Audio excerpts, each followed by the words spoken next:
Good evening, Smita.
We'll wait for 2 more minutes for more parents to join and then we'll get going.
Okay, great. Hello and a very good evening all. Namaskar. Welcome to Samarthya's Swayam Parent Training Webinar. I am Sanika, your host and facilitator for today. I handle the social impact and communications for Samarthya, and most of you know me via WhatsApp. And we also have a speaker for today, Sakshi, who is also a program manager at Samarthya. I'm going to quickly tell you about Samarthya if you're new here. We are an NGO that works closely with neurodivergent children and their families. Our core belief is very simple that when a child receives a diagnosis, it's not just the child who needs support, it's the entire family. And that's exactly what we're trying to offer through our work. We follow a hybrid model, which means our services are available both online and offline, which makes them more accessible to families no matter where they are. And apart from working directly with families, we also collaborate with schools. We help educators, we create inclusive classrooms and support every learner, not just through one-time sessions, but through ongoing trainings and handholding. I have a very interesting announcement today. For parents who are from Pune, or if you know any parent who is from Pune, we are doing a free consultation day at our Family Resource Center in Baner. We, of course, have a lot of incredible experts, doctors, financial planners. We've got a lot of therapists on board who have agreed to offer free consultations on the 8th of June. The QR code is right on the screen. So if you'd like to register, please scan the QR code. We'll also share the form links in the chat box. Apart from that, a lot of you keep on asking me about online sessions for the children who can't make it to Pune. So we are doing a design camp, which will be an introduction to Canva. So if you'd like to register for that, the QR code is right here, and we'll also put the link in the chat box. This is something that we are starting from the 5th of June. This is free of cost. So if you're interested, please scan the QR code. And we also have something that we do ongoing on every Monday, which is Club Ananda. We have fun activities for children. So if you'd like to participate in that, please feel free to join the WhatsApp group. All of these sessions are free. So more the merrier. Talking about SNCC, who's been our partner organization for a very long time, which is by a parent for the parents. They do a lot of awareness programs. Their focus is on inclusion, financial literacy for parents, and community support, whether it's physical or mental, for both parents and children. Now coming to today's session, we're here to learn about play therapy, something that is very simple but often overlooked and underestimated. And I'm really happy to introduce Sakshi, who is a psychologist and an educator who brings a lot of heart and understanding into her work. She looks at a child's well-being in a wholesome way and believes that learning is about behavior, and it should help us become more empathetic and not just informed. So I'm very excited to have her with us today. Before we begin, if you have any questions, please type them in the chat box. We'll try to address each and every question before we close the session. And over to you, Sakshi.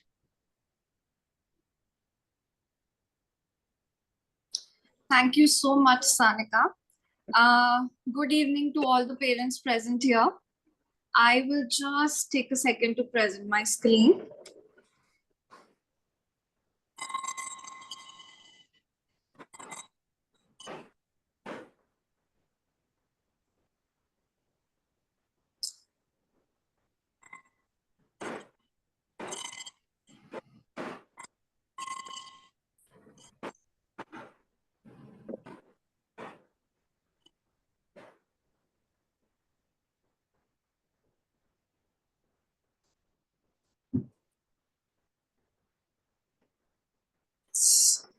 Okay, I hope my screen is visible to everyone. Can anyone put a thumbs up if you can see the screen and if you can hear me properly? Yes, we can. Okay, great. Okay, so good evening to everyone. And thank you so much for joining us today, for taking time out today for this session. And I would like to start by introducing myself. My name is Sakshi, and I'm a psychologist and an educator from Jaipur, Rajasthan. And I'm really grateful to be presenting this topic to you all today. It's a very interesting topic, and thank you all for taking your time out to join this session. So without any further delay, I would like to start today's topic. And it's all, if I could request everyone to please mute themselves. And if you have any questions, you can type them in the chat box, or you could wait till the end of the session. Then we can take up questions on one-on-one basis also. Okay, so today's session is all about techniques and basics of play therapy. It's all about how important something as common as playtime, which might look something as normal or part of a daily routine as playtime. We would like to introduce you this topic to understand what is the importance of daily routine play. And it's all based on the techniques and theoretical foundations of play therapy. So would like to start the session with this quote. It is all about play is not a break from learning, but it is actual and practical learning. So oftentimes we think that we are learning something and then we are allowing, and if we are allowing a child to play, or if we are giving them playtime, it is like a reinforcement for them, and it is the actual break from whatever they are learning or whatever learning is happening. But whatever practical learning that there is, all the practical learning and the application based learning, it happens during play, and you will be surprised to see what kind of benefits something as normal as play has to offer. So this is basically what today's agenda is. I'm just going to be covering the basics of it because it's a really in-depth topic, but we'll be covering the basics of it, what play therapy is all about, who can perform play therapy with children, and as a parent, what you can do. And I wanted to design this session in a way where you can actually take something at the end of the session and practice it with your children. But it totally depends upon each individual child, as they all are different and they have different needs and interests. But still, so we'll be covering the basics of it, what is the importance of play for children in everyday life, the core principles of play therapy, and how can you use different play activities and play interventions in fostering your child's development, growth, emotional expression, psychological well-being, and much more.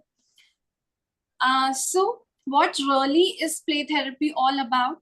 So play therapy is a therapeutic intervention that can be used with children of all ages, basically.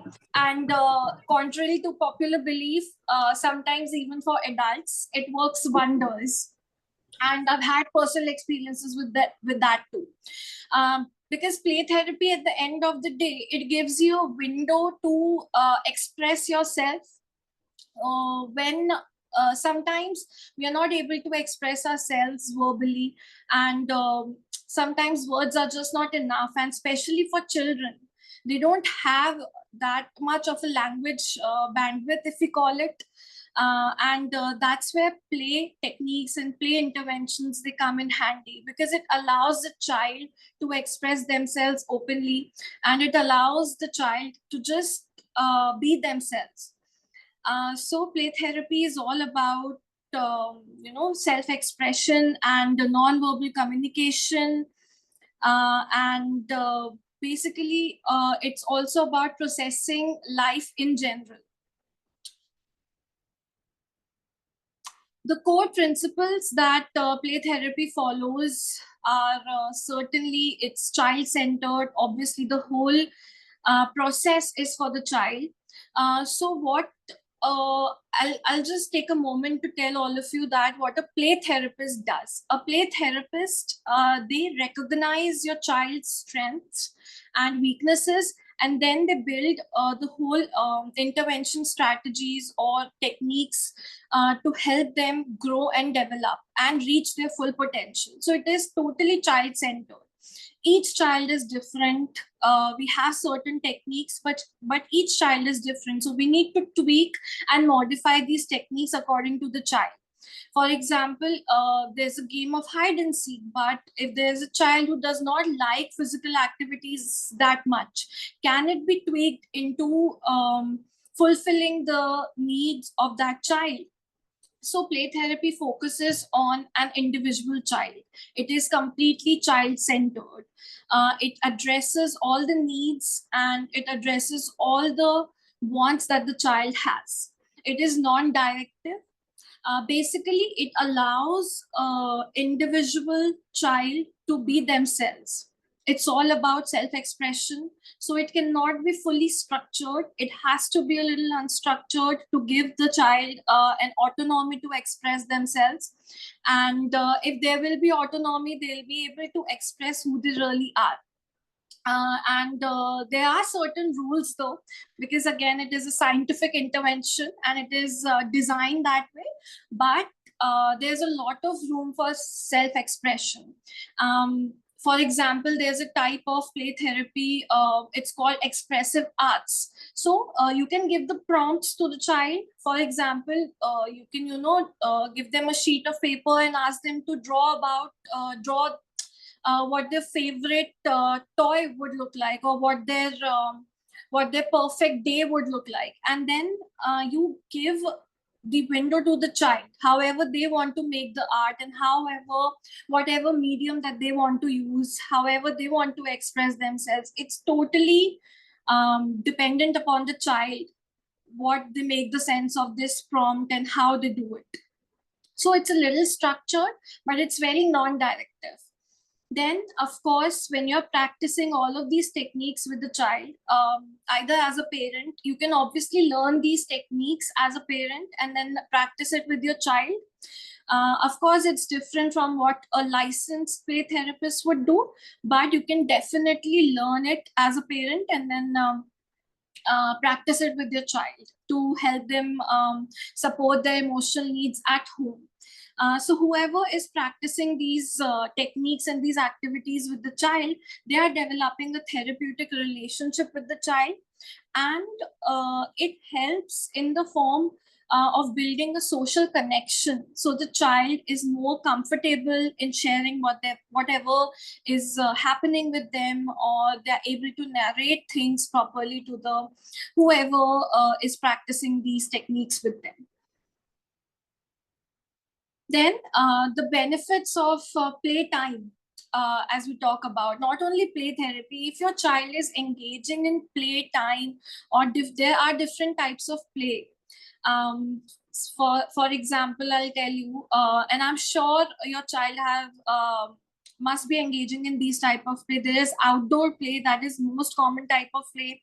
Any physical activity your child is doing and outside in the nature, it is the form of physical play.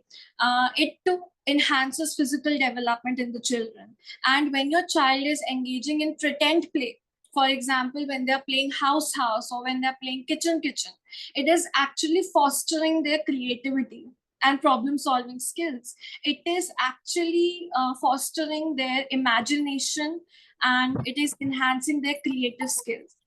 So there are different types of play, and if your child is engaging in these type of play, they have certain benefits. It has cognitive benefits. So I'll give you a really simple example. If your child is engaging in something as simple as solving puzzles, right? It can be any type of puzzle. We have a lot of online puzzles as well these days, but it's better if it's off screen, always better. But if your child is engaging in something as simple as solving a puzzle, they are developing their problem solving skills. And problem solving skills is directly associated with our frontal lobe, right? So it's developing your frontal lobe. It's actually developing your brain. And there are a lot of other examples of such games. For example, when you're reading to your child, to your child a story, or maybe a poem or anything, or when they are singing, or how you must have noticed when your children are playing house, or any type of pretend play, they like to narrate a little story. So all of these things, it is developing their temporal lobe. It is developing the brain, right? Whenever your child engages in any type of play, the cognitive development is there. Emotional development. When your child engages in play, maybe they are playing with their friends. It's a form of social play again. When they are playing alone by themselves, that is also a very important form of play. Whatever play they are engaging in, they are expressing themselves. And when they are expressing themselves, it is enhancing their mental well-being. It is fostering their psychological strength. And the only thing is that there is no right or wrong way to play. However, your child is comfortable, they are playing that way, and you should give them a window to do so. Obviously, you need to make sure that they are safe, and whatever they are using is safe for them. But emotional expression is must when the child is engaging in play. Physical development is obviously there, gross motor skills, fine motor skills. When the child is engaging in something as simple as beading, or stacking Legos, Zenga, if you call it, and so many more. It is fostering their physical development. It is developing their gross motor skills, fine motor skills. And when they are engaging in social play, something as simple as a sharing circle, like parsing the parcel, and whoever ends up with the parcel or whoever ends up with the pillow.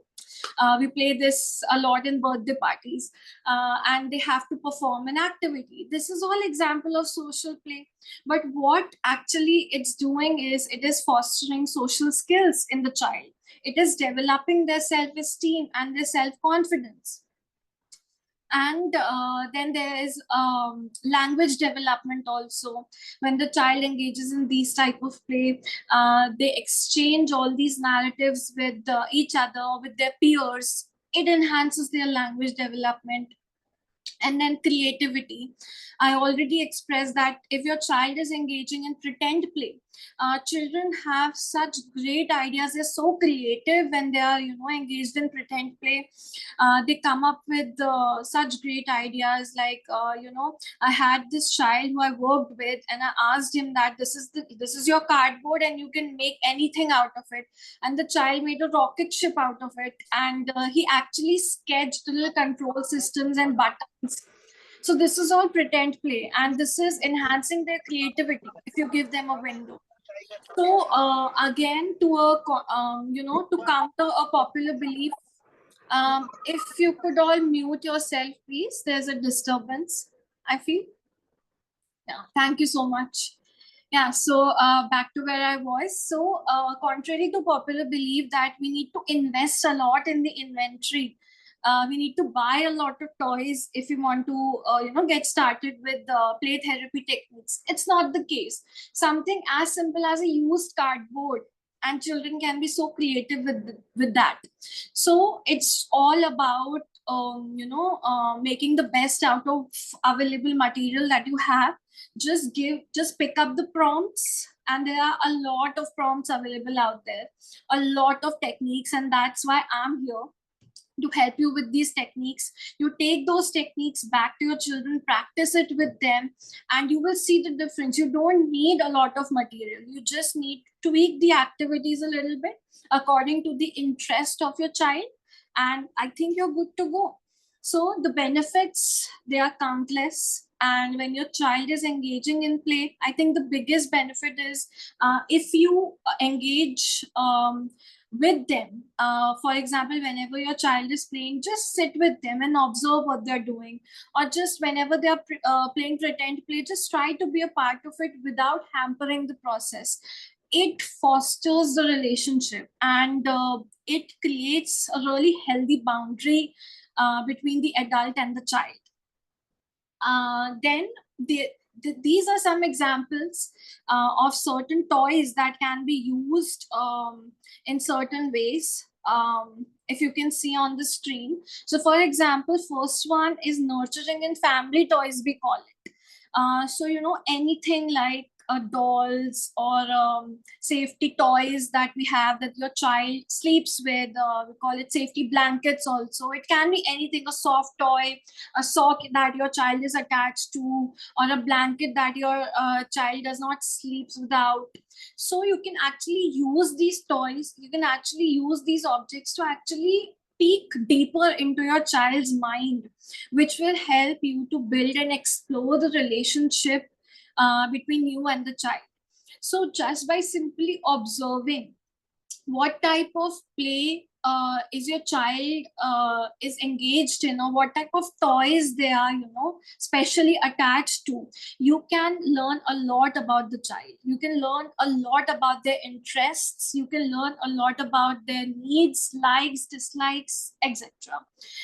Then there are pretend toys. So anything ranging from dolls to kitchen, or doctor, all the pretend toys that we have.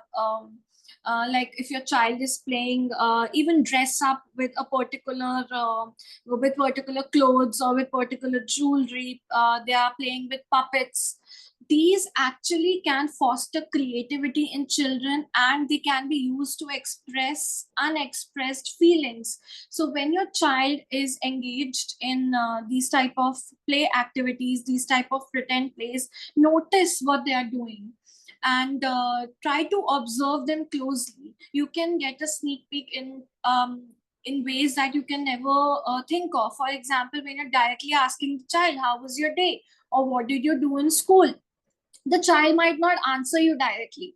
But for example, if they're playing teacher student, children love to play this game, especially when just started the school. They love to play teacher and student. Just try and observe what they're doing. It can actually show you what their actual day in the actual classroom looks like. So you can definitely go for these things, go for these techniques. Then we have expressive and construction toys. So all the toys that you have, building blocks, you have puzzles, you have Legos, you have Zenga, and other basic construction toys. Wherever you're using that, there is a toy that uses bricks, a little bricks, and then you can construct a whole town out of those bricks. So these type of construction toys, they actually foster problem solving mastery and creativity in children. So you can get your child, or maybe you can start slowly developing and building their interest in these type of toys. Then we have what we call acting out and aggression release toys. The purpose of these type of toys is processing fear and processing basically unexpressed feelings. So for example, we have art and craft activities under this, art and craft activities, and maybe story narration. You give them a topic, you give them a prompt, and they will have to narrate a story on it. Or maybe when your child is dressing up and acting out a particular scene, they are engaged in pretend play. You just need to observe carefully what the child is engaged in and what type of toys they're using, and you can get to learn a lot about their thought process. Then movement and motion toys, something as simple as your cars and then your trains. All of these toys, they help in self-regulation. It's like a mindfulness activity for the child. So that is also really important in the holistic development of the child. So these were just some of the examples. And I would also like to quickly discuss certain types of plays and their benefits. So we have physical play. That is all about anything that your child is engaged in, and it is a form of physical activity. It can be running, it can be jumping, they're going to the park, they are on the swings, anything physical. Anything physical. It helps in fostering physical strength, obviously. That is extremely important for the holistic well-being. When your child is engaged in pretend play, that is role playing, dressing up, it actually boosts their confidence. It actually boosts their self-esteem. And if you let your child engage in these type of play, they won't be afraid later on in their adult life. They won't be afraid to fully express themselves. And they will be confident, and they will have a sense of autonomy. Then we have sensory play. A lot of children, they have different sensory needs, and this type of play, sensory play, is basically anything that is to do with texture, sand, water, anything tactile, or visual or auditory, any type of play that helps and fosters and soothes our senses, essentially play. And it helps in processing the sensory information better, and it helps us calm down also. Then we have independent play. Independent play is basically anything that your child is doing by themselves. It can be anything. It can be something as simple as, they are reading by themselves, or they are singing by themselves, or they are playing with their own toys with no purpose. That is independent play. That builds self-confidence in children. Again, it builds autonomy in children. They won't be afraid to be themselves later on. Then we have social play. Social play is related to turn-taking games or group games, anything as simple as Uno or card games, or board games, carom, ludo, snake and ladders. All of these games, they help in foster social communication in children. You could all mute yourself, please. We have a little bit of, thank you so much. Okay, so these were some examples of some different types of play. Now, what I have here for you all is, it would be great if you all could screenshot it. These are actually hands-on strategy activities that I wanted you all to take away from today's webinar. Take a screenshot of it and please do practice it with your children. It's a very simple one, but a really beneficial technique. It's basically roll a worry strategy. It is a mindfulness technique. If you can see, you just basically pick up a dice, and either you can pick up the dice from any board game that you can find, or you can also make it your own dice a little bit bigger. You can download any template from Google. It will be easily available, and you can make your own dice. And you need to ask your child to roll the dice, and whatever they land upon, they have to do that particular activity. And if you can see, each activity or each area, like if you get one, it is for breathing, then grounding, then stretching, then moving, support, and affirmation. These are all related to mindfulness activities. So do you see? This is how we integrate different types of soothing activities or different types of therapeutic interventions like mindfulness into a play strategy or a play activity. I used to do this technique. I used to conduct this technique with a group of children that I worked with earlier. And the age range was 6 to 8. I had 4 to 5 children under the group. And we used to do this. We used to start the activity by this game. And then we used to do the actual task. And then we used to finish the activity with this. And they used to love it. It's a really great way to introduce mindfulness to children. A lot of parents, they ask that how can we introduce mindfulness to children? Because of course we cannot, introduce full-fledged meditation techniques to the child. They don't have a sitting tolerance for it. I think this is a great way to start. It is a great way to, introduce them to all of these techniques in a really playful way. So this is one of the techniques, and you can screenshot it and practice it with your child.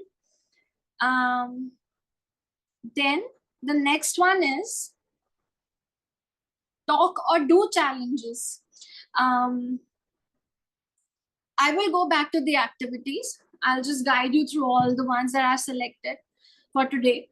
So talk or do challenges, this activity it works really great with the preteens and teenagers. There are actually different prompts that can, give you an insight of the mind of the child. You can these are different prompts that you can, select and get kick-started. Again, you can use dice for it. You can use dice, or, you can simply start with the first one and the second one. Or if you are in a group, you all can pick random activities and you can practice with each other. It can be played in a group, or it can be played on one-on-one basis. It's totally up to you. and however you want to conduct this activity. It totally depends upon you and your child's interest, basically. And this is a great way to know what their interests, likes, and dislikes are. So you can also screenshot this. And it's a very fun challenge also. As you can see, there are different prompts. For example, what is one of your worst fears? A really simple prompt, but you can, build a lot of communication skills on it. And you can give the child a window to express themselves. And obviously, you can also participate in that. And I hope everyone has screenshotted this. I'm going to move on to the next one. This is a really interesting game, and I think most of the parents must be aware about this. It's called Simon Says. It is a really great game to foster physical development in children. It is amazing for the development of listening skills, communication skills. And it's basically to get them moving. It's a really good physical activity. It can also be used to introduce the concept of physical exercises. It's a great workout. And it would be great if you could practice this while you conduct this activity. You can totally take part in it. It will definitely arouse their interest more in it. So these were the 3 activities that I wanted you all to practice with your children, and I wanted you all to take away from this webinar. But if you have any questions regarding these activities, feel free to ask.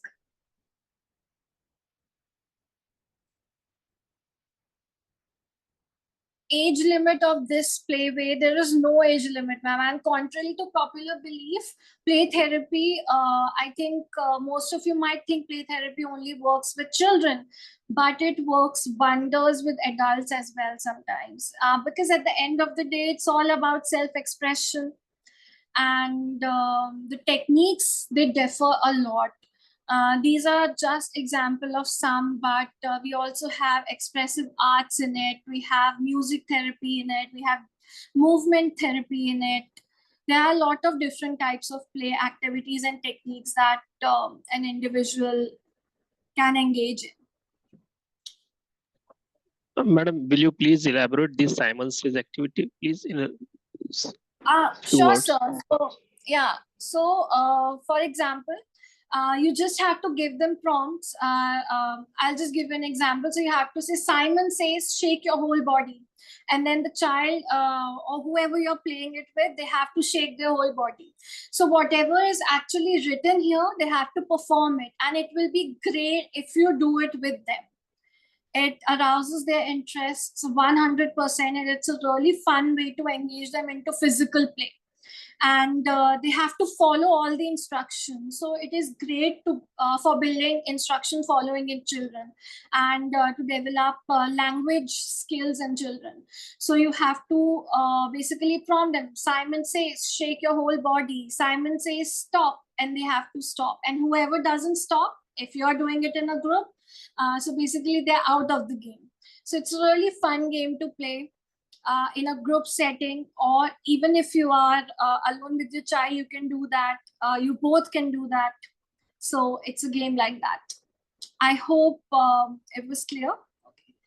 Any other questions about these activities? In that activity sheet, you mentioned when there is a one number on dice, one is hand over the heart, second is butterfly. What is meant by butterfly, ma'am? I'll show it to you again. 1 second. Yeah, so this is the activity sheet, right? So the basic point is that you roll a dice, you let your child roll a dice. Okay, for example, if they got 2, any 3 grounding activities, there are 3 grounding techniques, right? You can pick any one out of these, and you can ask your child to do that. They are written, tell us 3 things in the room that are green. But if the kid is non-verbal and that much cognition is not there with the kid, even they don't know the color, Yes, Then yes. what other option? What are the other options we can? Yes. So actually, ma'am, again, these are very generic techniques, as I told you in the starting of the session, right? Because each child is different. So there are a lot of techniques under play therapy that are totally according to the needs and interest of your child. You can tweak these activities according to the needs of your child. For example, can you tell me what are his interests? I'll just give you a quick example. If you could. She likes puzzles, ma'am, but Okay. she's not interested in anything with academics or learning something. Drawing, coloring, ऐसे कुछ पसंद नहीं है. She likes only puzzles and sorting.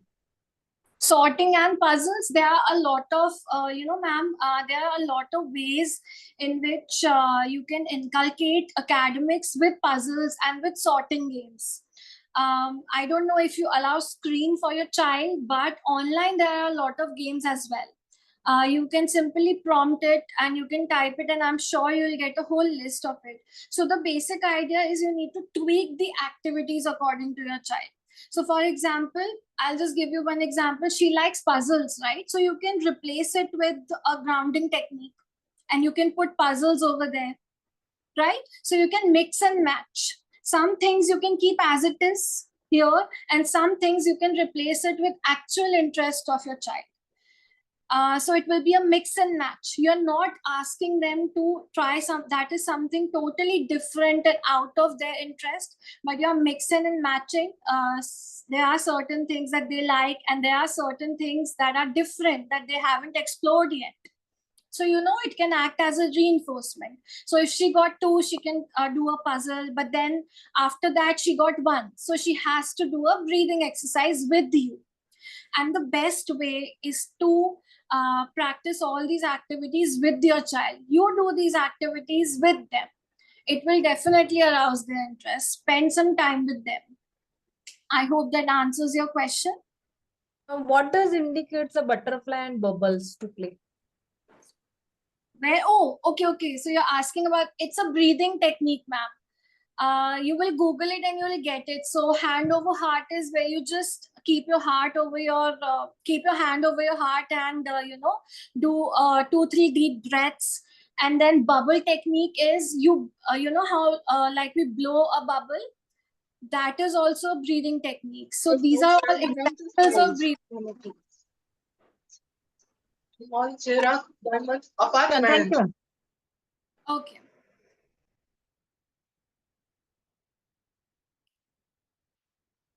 Any other questions, anyone so far?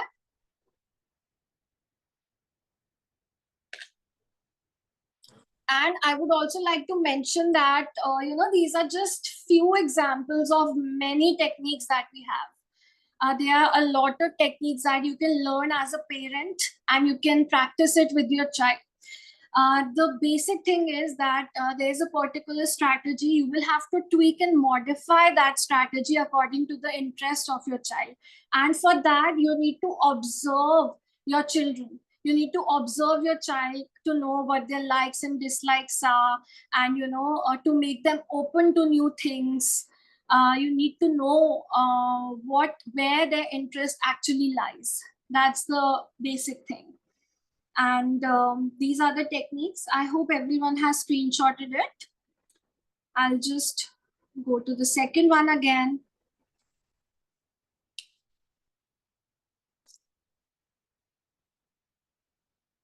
Under stretching, we are asking. So, ma'am, you can put anything under stretching exercises, whatever you can find or whatever you know of. So maybe something as simple, if your child knows how to do a Surya Namaskar, you can include that as well. So whatever your child knows and whatever your child likes to do, you can include that in these strategies. But obviously, you can keep a window out there to try different things as well.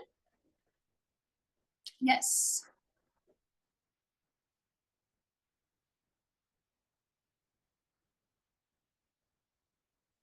Then Non-verbal kids, ma'am, again, there are certain techniques for non-verbal children as well. There is expressive arts, and you can tweak and modify the activities in expressive arts. Engaging them into sensory play maybe, or you're doing these activities with them, so they are just copying or imitating you, right? So there are a lot of ways, but I'll be able to help better if I know the child, and if we can work on it individually. But yes, a very trying to answer it generally. Okay. These were the few activities, and I would like to actually take this opportunity to introduce you all to our next month's, that is June's ASME group sessions. It will be all about play therapy and its techniques. I'll be hosting the sessions, and the whole series is divided into 10 different sessions. And as you can see here, it will actually give you an in-depth insight. Today, we only covered like the basics of basics because time was limited here, and I could only cover the basics of it. But in these sessions, we'll actually dwell deeper into what play therapy actually is, and how you as a parent can practice it with your child to foster their development and growth. And obviously, the role of a licensed play therapist is different, but there's a thing called filial therapy, where parents actually learn these techniques and they can absolutely do it with their children. It's completely ethical. So we'll be dwelling deeper into these techniques and activities, and these are the 10 sessions. I would quickly like to talk about them. So session 1 will be all about different types of plays. Something as random as it seems, a normal playtime in our daily routine, it has a meaning behind it. For that, you need to recognize what type of play your child is engaged in. So we'll cover different types of play. And then in second session onwards, we'll be covering specific types of play techniques. And I have designed these sessions specially so you as a parent can take at least 5 to 6 different techniques at the end of the session, at the end of the day, to practice with your child. Each session has 5 to 6 techniques at least. So for example, session 2 is all about independent play. So we have 5 to 6 techniques all dedicated to independent play. So this is all about session 2. Then session 3 is related to social play skills, developing social skills through social play, imaginative play, building language skills. How can you build language skills in your children? Improving cognition, improving receptive language, interpretive language, vocabulary, all of that. Incorporating movement and gross motor play in everyday routine. Sensory play, if your child has specific sensory needs, there's a session for that. We have 5 to 6 different techniques for sensory play as well. Then session 8, I would like to talk about session 8 because we have had a lot of questions related to this, that what if my, there are different children who are special in their own way, they have different needs, and they might not be interested in what we call as the generic play or the mainstream play, like they're not interested in normal pretend play. What then how can you adapt these daily life these daily life games, common games, into according to the needs of our children? So session 8 is all about that how can we turn something as random and as common as Uno or Ludo for my child who is non-verbal. So session 8 is all about that. Session 9 is all about using play therapy techniques to reduce anxiety and build confidence in children. So if your child is facing any kind of psychological overwhelming, or they are very psychologically overwhelmed, they are emotionally overwhelmed, there are techniques for that as well. in play therapy. Then the last session, I think it's a pretty special one. It is all about using art to build psychological strength. And this session, I have one dedicated technique for our parents as well, or whoever wishes to join our sessions as adults. So there's an activity for you all as well. To break the myth that play therapy and play therapy techniques is only suitable for children. So we have something for adults as well in session 10. So these are all the sessions that we'll be covering in our ASMI group sessions in June. So feel free to register. Please feel free to refer this to anyone who you think might benefit from it. And I think it will be great to see you all over there.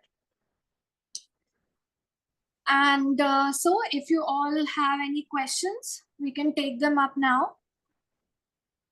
And if you would, and if you want to unmute yourself, you can do that. Timings and ma'am, it's all in the form. We have the link of the form in the group. You can get all the information over there.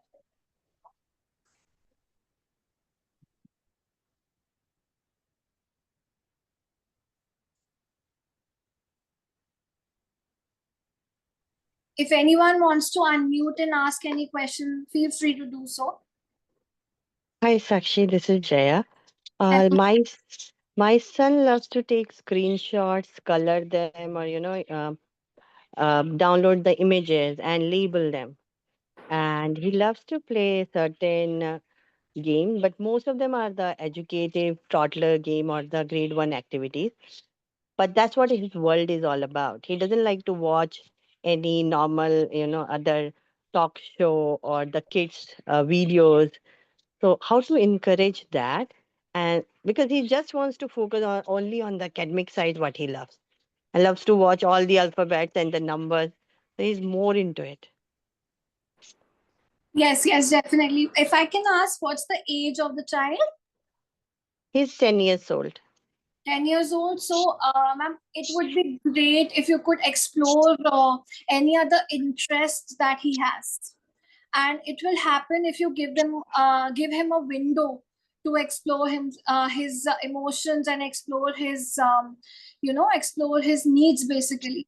So whenever he's engaging in anything as simple as coloring, you just give him a prompt that, you know what, we're not gonna color this particular diagram today, we're gonna do this instead, and give him an art therapy prompt.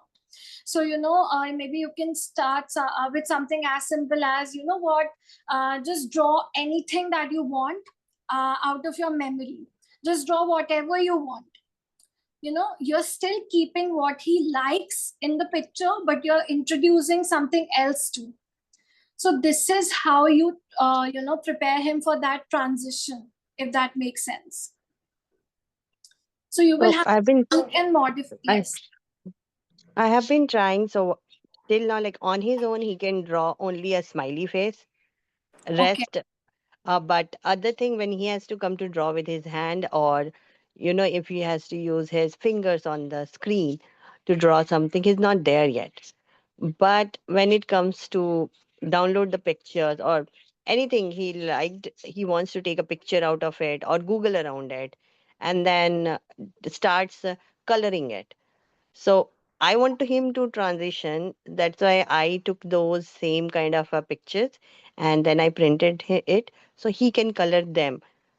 But he doesn't like to use the regular color. He only wants to stick to the screen colors, and that's what he loves. Yeah, so he likes photography also, if I may ask. Photography, clicking pictures of different things. No, he just likes to take pictures of himself mainly, like as his pictures mainly, selfies, with most of the time with his own facial expressions or checking out on his own face. Like he wants to take picture of his lips or his ears, something like that, or his selfies. Yes, I get that. But then again, screen time is a lot, I'm guessing then. When he's at the home, then he likes to have it. So, in order to stop it, I involve him into the ball activities or Yeah. couple of more OT activities so that I can keep him away from it. But Uh, as a reinforcer, his first preference is screen. Screen. Yeah, and Yeah. he likes to play color games on phone or on tablet, right? So what we can do is we need to start by observing what his other interests are. There are a lot of areas where we can, try and introduce him to different activities. The techniques are unlimited, but then it's totally dependent upon you. You have to try all these techniques, and I'm guessing something will hit. So we need to figure out his interests, his likes, other than coloring on screen. And we need to hold on to those interests, and from there we'll build different activities and modify different techniques according to his interests. But important thing is to reduce the screen time, and if he likes colors, if he enjoys coloring so much on screen, there might be something in expressive arts for him, definitely, because colors, I think he's really interested in colors. That's why he's doing it. Although Yes. being so much dependent upon the screen, I can think that it's not a good thing. So minimizing the screen time and focusing on his interests, and then tweaking the activities accordingly, that's where we can start. But we can also focus on building an individualized plan for him. So that's what can be done for the starters. Okay. Thank you. Yes. Sakshi, we have one question from Sushma. She says that my 14-year-old likes to throw blocks and balls into the air before his eyes, and they fall to the floor. So please suggest some ideas. So I'm guessing he just throws the toys and then they fall, and that's what he likes to. So engage him in any and all games that includes throwing, like a dodgeball maybe. I don't know if can you unmute yourself, ma'am, and ask the question if you Yeah. would? Hi, ma'am. This is Hi, Sushma. ma'am. Yes, yes, ma'am. Yeah, like he, as I mentioned, he's like 14 years old, and he just collects the small objects, like very small blocks or small toys, and he likes to throw into the air just before his eyes to a little height, not too high, and just Okay. it falls to the floor. Okay, so he likes throwing the objects and toys. Yeah, just above the head level, little above Yeah. the head level. Yeah. So, ma'am, it can be literally anything. It might be a sensory requirement also. It might be a sensory need also, right? So maybe you can start engaging him in all the games that require throwing. Maybe, how we do it in dodgeball, how we do it in catch.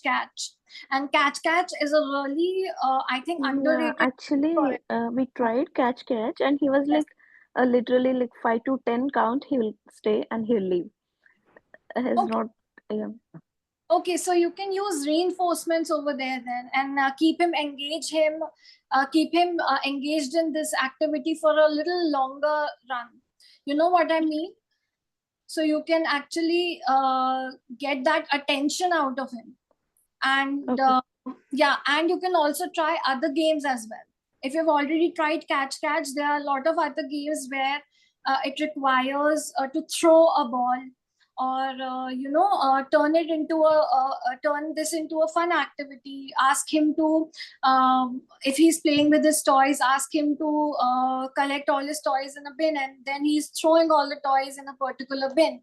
So that way the toys are also cleared out, and his sensory need of throwing the toys and getting happiness from it is also fulfilled, if you know what I mean. Okay. Like tossing.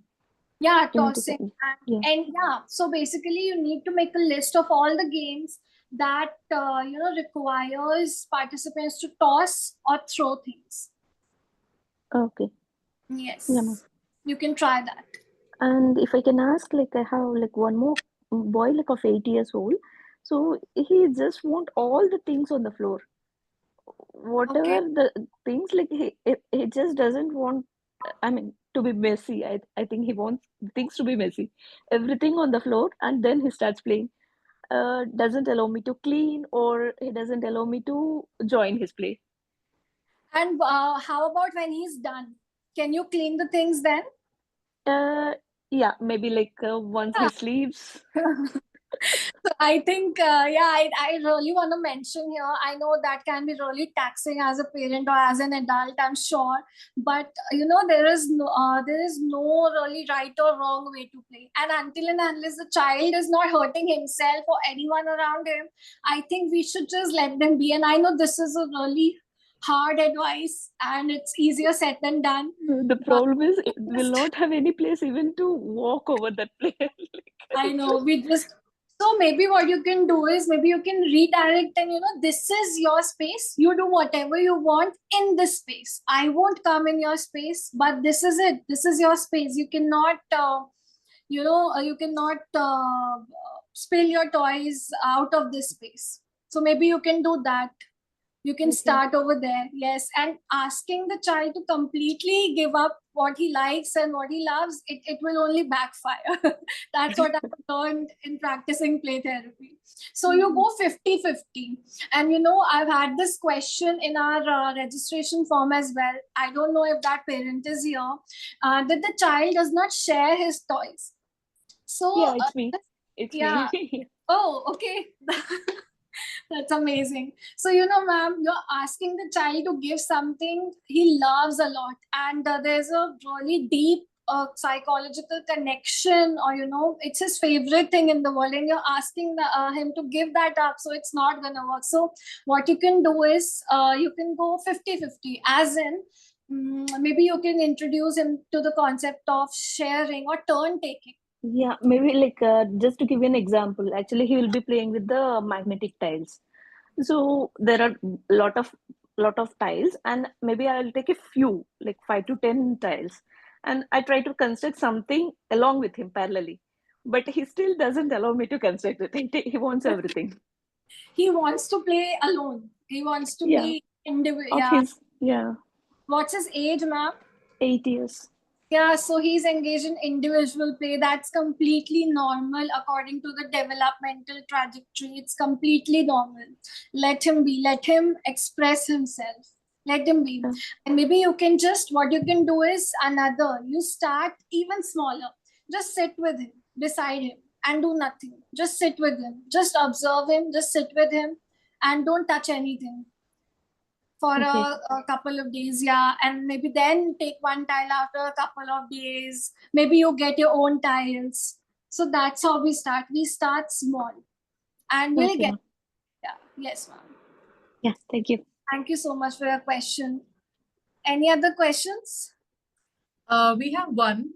Yes. So, Dr. Sheetal is asking if there are games or physical activities that would stimulate the left brain in dyslexic children. Yes, ma'am. Actually, if you allow me to just present, so left brain and right brain, I'll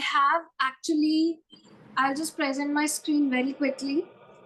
I actually have a list of play activities that fosters growth in specific areas of the brain.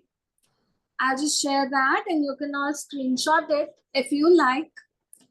1 second, it's all zoomed out. Yeah, 1 second. I'll just.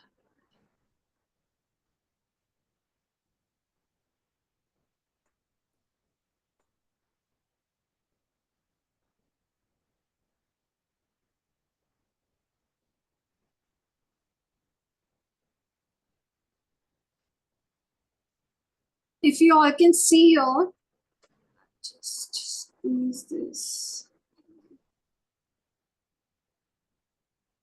See if you can see here. Like here, if you have your child engage in sorting and categorizing objects, it actually helps in fostering the frontal lobe. And then if you carry your baby, you touch your child, hold hands, hug, massage, or let them touch different textured things, it actually fosters the development of parietal lobe. So you can screenshot this if you want, ma'am. And there are a lot of different techniques that help in the development of each area of the brain. Yes, ma'am, I'll share this image in the group, but for now, if you want to screenshot, please feel free to do so. Yes. So it has all the activities related to each area of the brain. Of course, the scientific evidence of it, I don't know how much it supports, but yeah, it definitely helps. You know how all the brain gym activities, even, you know, as adults, if we keep ourselves engaged in all these puzzles, Sudokus, crosswords, it helps us, you know, in the development of our cognitive processes. It keeps the mind running. In the same way, all of these activities, I think they are empirically proven to foster the development of brain and different areas of brain. So if that answers your question, ma'am.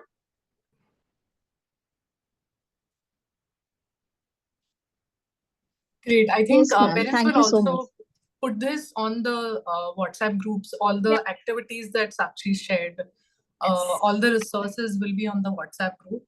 And we've also shared the session that she'll be doing where she'll be deep diving into play therapy, so that, you know, like a lot of you have specific individual questions depending on your child's needs. Like maybe some kids are non-verbal, they have specific likings. So the ASMI session is exactly for this, where she'll be able to give you sort of a one-on-one guidance based on your child's needs, so that you are well equipped to play with your kids. So I am again going to share the link in case you all want to register for the ASMI sessions. If you have any questions, please feel free to reach out to us on the group, or you can also drop us an email. I'm just sharing our contact details on the screen here. You can also reach out to me on my mail ID. And I would like to take this question. If you could please share the wonders that can happen with play therapy with kids. So, ma'am, I would actually like to quote a scientific research.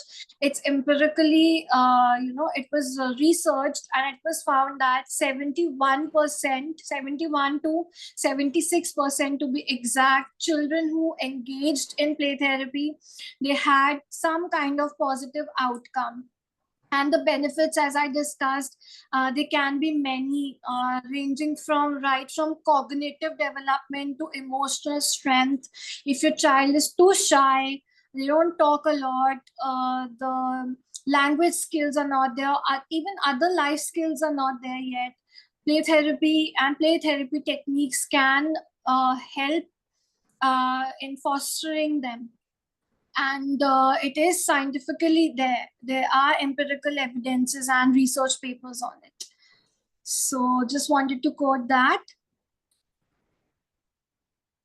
We've just got a comment from Rodriguez saying we have experienced positive results by earlier sessions at Samarthya on paintbrush, which Wow. literally motivated my daughter to get into painting. And now she earns through her painting exhibitions. We've got her painting at our Family Resource Center. So thank you so much. But yeah, this is the power of play. This is, I think, the power of arts. It's really underestimated, but like I think Sakshi has been saying, that it's the best way to connect with your children. So And I think even to yourself, as I said earlier, even with yourself. Absolutely.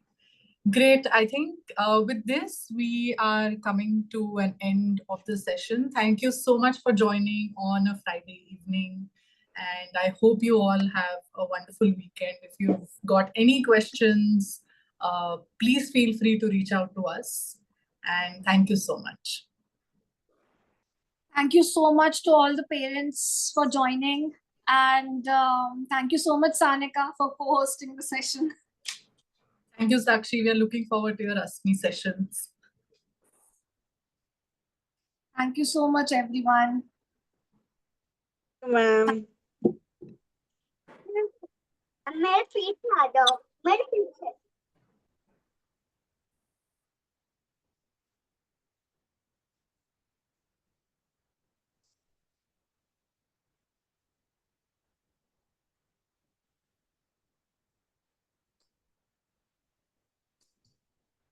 Thank you. Good night, everyone. Bye bye. Adios, Senora Sanika. Bye, David.